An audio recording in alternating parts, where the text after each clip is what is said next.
जालनेकरांनो, आज आपण आलोय अधिक मासानिमित्त जालना शहरातील सर्वात प्राचीन मंदिर म्हणजेच 210 वर्षापूर्वीपासून आपल्या जालन्यामध्ये स्थित आहे, ते म्हणजे श्री बालाजी मंदिर।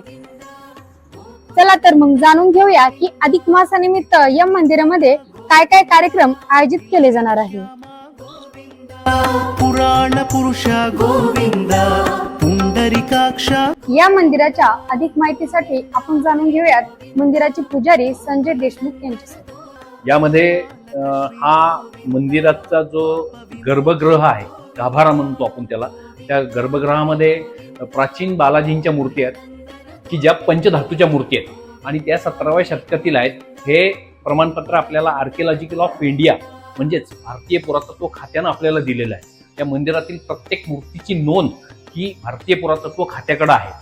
आता या मंदिराचं वैशिष्ट्य सांगायचं म्हणजे 210 वर्ष या पंचधातूच्या मूर्त्या आहेत। त्यात सर्वात प्रमुख मूर्ती आहे बालाजीची, जी मधली आहे, लक्ष्मी आहे आणि पद्मावती आहे।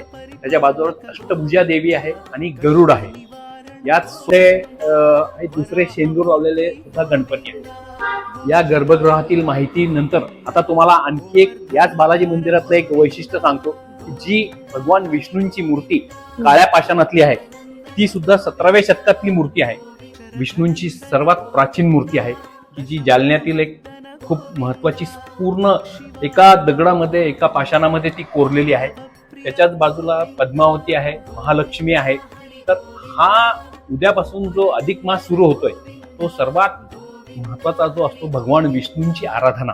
या विष्णूंच्या आराधनेसाठी या मंदिरामध्ये परिसरातील आमचे बालाजी भक्त मंडळ आणि सर्व भाविकांनी मिळून साधारणपणे 17 मे ते 15 जून या काळामध्ये भगवान विष्णूचं सहस्त्रनाम जे नामजप यज्ञ ठेवलेला आहे। या यज्ञामध्ये या यज्ञानिमित्त जे आयोजित आहे त्यामध्ये जास्तीत जास्त महिला आणि पुरुष सायंकाळी 4 ते 6 या वेळेमध्ये हे विष्णू सामूहिक विष्णू सहस्त्रनामाचे पाठ इथे आयोजित केले आहे। आता या मूर्तीचं वैशिष्ट्य म्हणाल तर या मूर्तीच्या शंख, चक्र, गदा असं या मूर्तीच्या कोरीव आहे। आता तुम्ही बघू शकता की किती कोरीव काम आणि 17व्या शतकातली एकाच पाषाणामध्ये केलेली ही मूर्ती आहे। रेखीव मूर्ती म्हणून याची एक खूप मोठी ओळख आहे, ऐतिहासिक नोंद आहे।